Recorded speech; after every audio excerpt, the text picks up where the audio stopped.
Hello，大家好，我係添啊。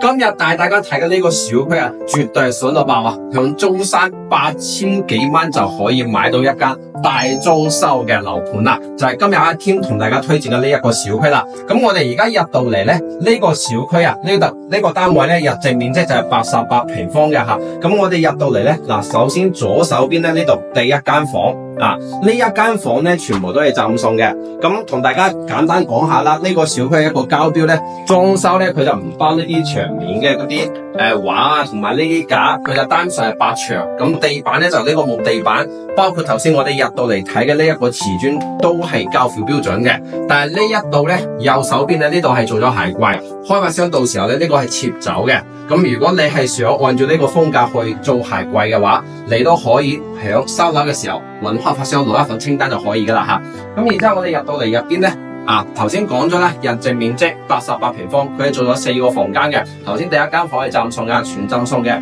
咁然之後呢度咧左手邊咧係客廳位，然之後右手邊呢一度咧就係一個餐廳。雖然你覺得可能比較細啊，但係我覺得咧，即係你擺張餐台喺度，一家4口人住，絕對係冇問題嘅。呢度咧就係一個廚房位，廚房咧都包括呢啲灶台啊，同埋啲灶台啊，同埋上面啲櫃全部都係交標嚟噶啦。OK，咁我哋再睇翻嚟呢個位置，呢一個咧就係我哋呢個單位嘅陽台吓。咁呢個陽台咧都係贈送一半嘅，即係你只需要俾一半嘅錢，另外一半咧全部都贈送俾你嘅。出嚟咧都可以望到成個小區一個園林景觀噶啦。企喺呢度咧，通風採光都非常之唔錯嘅吓。咁跟住咧，阿添再帶大家睇下呢個呢個單位嘅一個休息區吓。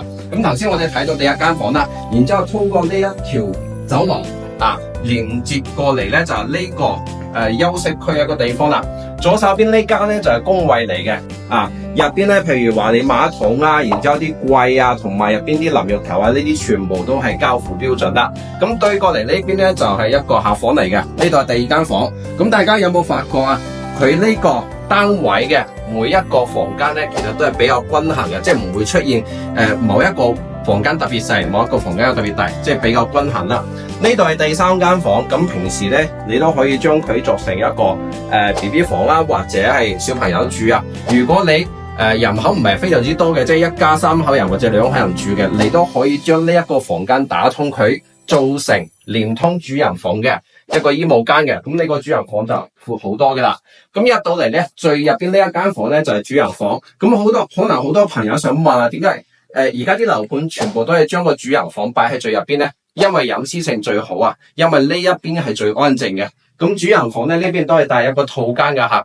咁如果大家對呢個單位有興趣嘅，都可以喺評論區揾下添啊。咁我可以發一份詳細嘅資料。咁如果你覺得呢個單位個積太細，你屋企人比較多嘅情況下咧，隔籬仲有一間110平方嘅。咁如果你想睇嘅話，咁我哋繼續去影下嗰個110平方嘅單位。咁我哋而家過嚟睇咧就係反面嘅個110平方嘅單位啊。咁其實呢個單位咧同頭先睇嘅嗰個單位咧區別咧就係呢個單位係開發商俾咗比較多嘅錢，然之後裝修比較靚仔，比較豪華。咁我哋入嚟咧都感受到呢個 feel 吓。但係咧其實佢嘅格局戶型咧都係差唔多嘅，基本上可以話一樣啦。只不過話呢個面積會大啲，咁所以佢嘅一個空間感咧就比頭先睇嘅88平方嘅會比較大吓。咁同樣咧呢邊係客廳，然之後對出去就陽台。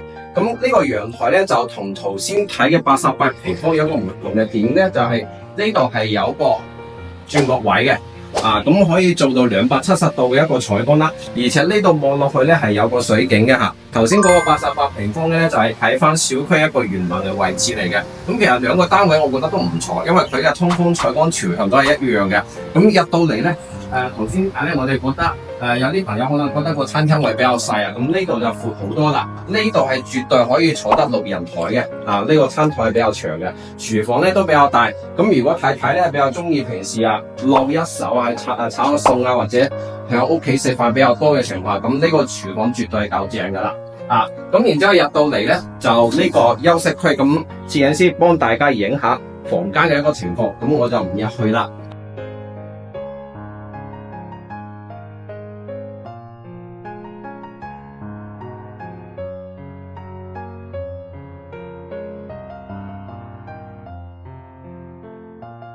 咁然後咧，如果睇完之後，大家有興趣想了解呢一個樓盤嘅一個詳細資料嘅，阿添咧都將呢個樓盤嘅一個戶型圖啊，同埋呢個小區嘅 location 啊，包括而家目前一個價格具體明細表咧，就放咗喺我評論區嗰度噶啦。咁如果你係有興趣嘅話，你都可以向評論區嗰度私下阿添嘅。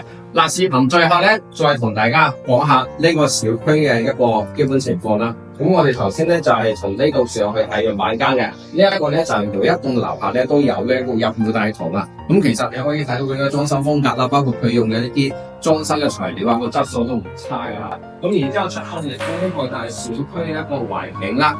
周邊咧有呢個巴士站嘅，就門口就有嚇。咁周圍咧有啲菜市場啦，包括我哋日常一般用到嘅一啲生活配套，全部都有齊噶啦。咁如果你係有興趣嘅，想了解呢一個小區嘅，咁阿添咧都將個資料包擺咗喺評論區嗰度噶啦。如果你有興趣嘅話，都可以揾阿添啊，要一份詳細嘅資料。咁如果你想揾中山嘅啲筍盤嘅，你都一樣可以揾阿添。阿添喺中山咧做房產都做咗已經10幾年時間噶啦，所以你如果有需要嘅話，我一定可以幫到你噶吓。咁呢一條片咧就拍到呢度啦。